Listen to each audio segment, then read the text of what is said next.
This is the remedial biology class and I am Vishakha Chauhan, working as assistant professor in Smriti College of Pharmaceutical Education, Indore.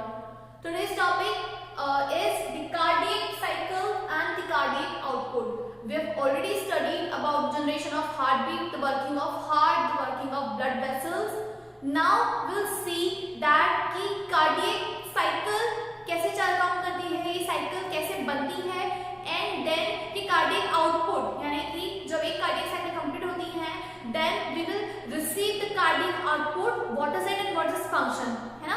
Let's begin with the definition first that cardiac cycle is defined as the sequence of coordinated events which takes place during generation of every heart beat. Like see the generation of one heartbeat, then continuously आपको पता है एक diastolic movement आता है, उसके बाद तुरंत systolic movement आता है, तो contraction होता है, relaxation होता है हार्ट का, यानी कि continuous beat का generate होना, ये जो continuity बनती है it is in a form of kind of cycle, है ना. cycle क्यों? क्योंकि एक बार contract होता है, then दूसरी बार relax होता है, and continue करते करते एक beat generate करता है, दूसरी beat generate करता है.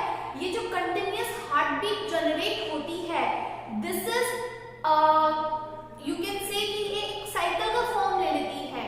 ये जो साइकिल का फॉर्मेशन होता है this is you can understand as the cardiac cycle.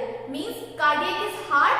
अगर आपको ये टर्म नहीं पता हो देन कार्डियक ये टर्म हम कहते हैं हार्ट के लिए, and cycle is the repetition of the generation of every heart beat.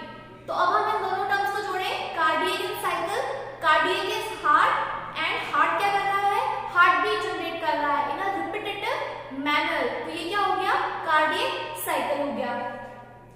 Each heart beat consist of two major periods which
systolic diastolic movement होने से, ये सारी चेंजेस जो है they are in repeated movement. अभी हमने पढ़ा था ना कि साइकिल क्या है, the repetition of this heartbeat. तो ये हार्टबीट जनरेशन होने की जो प्रोसेस है ये कंटिन्यूअसली रिपीट होती है, और जब ये रिपीट होती है तो हर एक हार्टबीट जो बार बार बनती है तो बन जाती है साइकिल, है ना। सी साइक्लिक मैनर में ये होता है, तो हमारी बन गई cardiac cycle.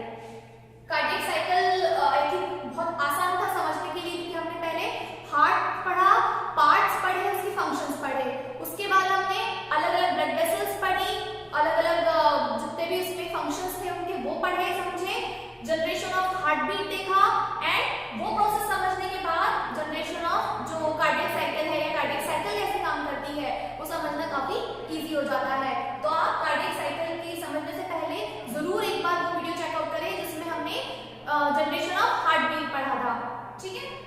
Division of cardiac cycle, अब देखते हैं कि कौन कौन से डिविजन में कार्डियक साइकिल काम करती है।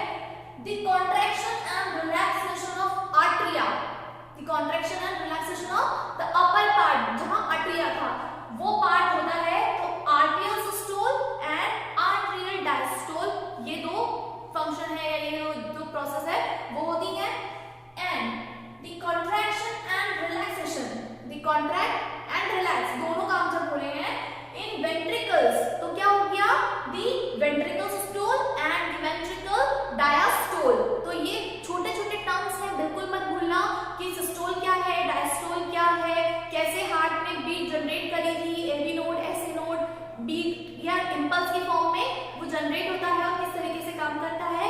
बहुत इजी है, जब आप इसको स्टेप बाय स्टेप देखेंगे, बीच में आप स्किप करेंगे तो आप भूल जाएंगे कि कौन से स्टेप से हमें इंपल्स जो है आगे बढ़ के मिला था, ठीक है। तो ये हो गया आपकी कार्डियक साइकिल डिविजन, जो कि हो गया है आर्टरियल सिस्टोल मूवमेंट में, आर्टरियल डायस्टोल मूवमेंट में डिवाइड, एंड जब वेंट्रिकल्स में गया तो ventricle systole and ventricle diastole में डिवाइड, ठीक है। अब जब साइकिल काम कर रही है, कार्डियक साइकिल बन गई है ना, हार्टबीट से कार्डियक साइकिल तो कैसे बनी वो तो हमने देख लिया। अब कार्डियक आउटपुट वर्ड को हम समझेंगे, जो कि इसी में इसका मीनिंग छुपा हुआ है कि कार्डियक मतलब हार्ट एंड आउटपुट मतलब जो बीट के फॉर्म में जनरेट होगा, तो हम बीट कह रहे हैं, लेकिन हमने सबसे शुरू में पढ़ा था जब हार्टबीट पढ़ी थी कि बीट का बनना यानी कि ब्लड का ट्रांसपोर्ट होना, है ना। जो हम हार्टबीट बनना कह रहे हैं बार बार, इसका मीनिंग क्या है कि बॉडी में एक्चुअली कौन सा फंक्शन परफॉर्म हो रहा है, कि हमारा ब्लड कहाँ जा रहा है, ब्लड का जो ट्रांसपोर्टेशन यानी कि जहां तक आपको ब्लड पहुंचाना है, ब्लड को जो जिस तरीके से आपको चैनलाइज करना है, that is the actual work, है ना, that is the meaning of heartbeat ultimately. So the cardiac output you can define it as the volume of blood being pumped by the heart, the volume of blood being pumped by the heart, in particular by a left or right ventricle in the time interval of 1 minute। Calculate करने के लिए इन्होंने कहा है कि जब पूरे 1 minute में हम देखेंगे कि कितनी बार ये प्रोसेस कंप्लीट होकर आती है, तो 1 मिनट बाद हमें जो रिजल्ट मिलता है उस रिजल्ट को हमने कहा है आउटपुट, ठीक है। और आसान लैंग्वेज में समझें कि the amount of blood the heart pump through circulatory system in a single minute। Again कि जो अमाउंट ऑफ ब्लड है हार्ट 1 मिनट में पंप करता है सर्कुलेटरी सिस्टम से, उसे हम कहते हैं कार्डियक आउटपुट, ठीक है। ये सबसे आसान था। अब एक नॉर्मल इंडिविजुअल का कार्डियक आउटपुट जिसका कुछ एवरेज फिगर्स हमें इस तरीके से मिला है 4.7 लीटर्स, बट कैलकुलेट कैसे करते हैं, कैसे पता चलेगा कि इतना ही होता है और सही है, तो उसके लिए हेल्दी इंडिविजुअल को जब हम कंसीडर करते हैं तो एक फॉर्मूला यूज करते हैं या एक फॉर्मूला रेफर किया जाता है, जिससे हमें पता चलता है कि कार्डियक आउटपुट कैसे निकला, कैसे आया। The cardiac volume is equal to the stroke volume when multiplied by the heart rate. जितनी आपकी हार्ट रेट है उसको आप मल्टीप्लाई कीजिए स्ट्रोक वॉल्यूम से। तो स्ट्रोक वॉल्यूम क्या है सबसे पहले, so here the stroke volume is the amount of blood put out by left ventricle of heart in one contraction. एक बार कॉन्ट्रैक्ट होने पर जितना अमाउंट ऑफ ब्लड वेंट्रिकल से बाहर जाता है उसे हम कहते हैं उसका